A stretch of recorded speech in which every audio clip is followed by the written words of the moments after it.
every teenage girl should be forced to watch this video and show how easy it is for these predators to be able to get you in a place that you don't want to be. It's real important that you never let them take you to the second crime scene. Your chances of getting out alive go down exponentially if you let them get you in the car or to the second crime scene. So it's real important that people realize that not only do you need to try your hardest to get away, but you need to try and leave your DNA or the assailant's DNA somewhere. If you extend your arms and legs tightly as hard as you can, like a starfish motion, it's very hard to get you into a car. I tried it with my own child, and I couldn't get her in the trunk. Wow. People don't want to deal with you when they have to fight you that much. If Just you've got to curious, roll under the Janine, car, were you showing her how to do this? I was showing her how to do it. I was showing her how to get away. And it's hard to get people into a car when their arms and legs are completely extended and you're stiff as a board. Did you suspect it was your nephew? I beg your pardon.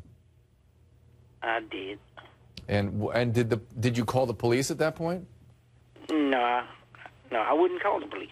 How come? I just wouldn't do that. Look, I love my nephew, but what he did is terrible.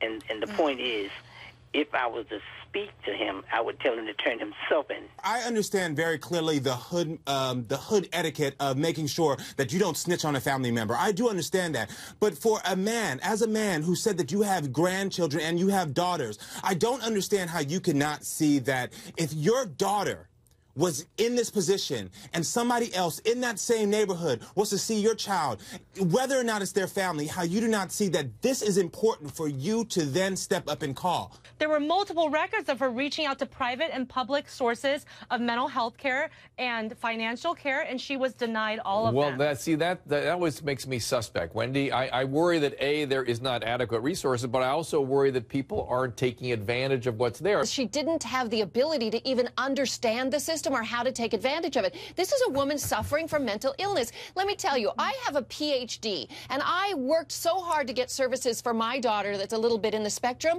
and it nearly killed me to figure out the system, okay? Right. Stigma kills, everybody. Stigma about mental illness kills. If you can't step up and say, I'm suffering from mental illness and I need help, it can really harm people. Or if you go to a facility and go, I don't really want to stay here because I don't need this, that's responding to stigma. That's number one. Number two, that's really 3 points. Resources are hard to come by, particularly for mental health. People don't seem to understand how profoundly dangerous these conditions are. And then finally, if you do get resources and you have a professional team giving you advice, listen to the letter of what they tell you. Yes. Do not just cut corners and think you know better. It's going to end up in a disaster.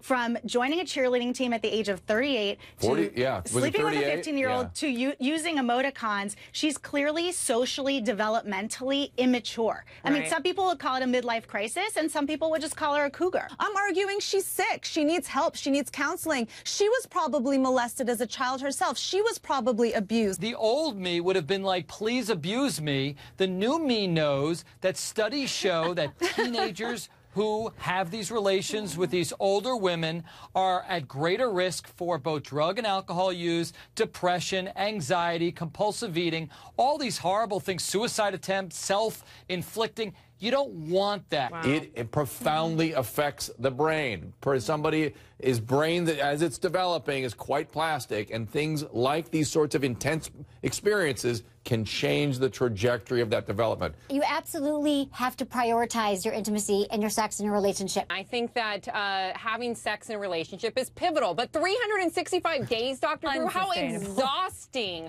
I mean, can she give me some of her stamina, please? I figure all women watching this should go ahead and try it. Just give it a try. The best and brightest of the world are being taught at Harvard University. And you're going to tell me that our young up-and-coming academics that are young adults, they're not children, need to have anal courses about lube and toys and what they need to do? Like, sex education needs to be revamped and just changed up, switched up, because if you got to keep up with the Joneses, and the Joneses, unfortunately or fortunately, are having anal sex. And I just want to apologize to my grandmother because it's her birthday and I know she's watching. I'm so sorry about this conversation. And thank God my parents have Dish Network. But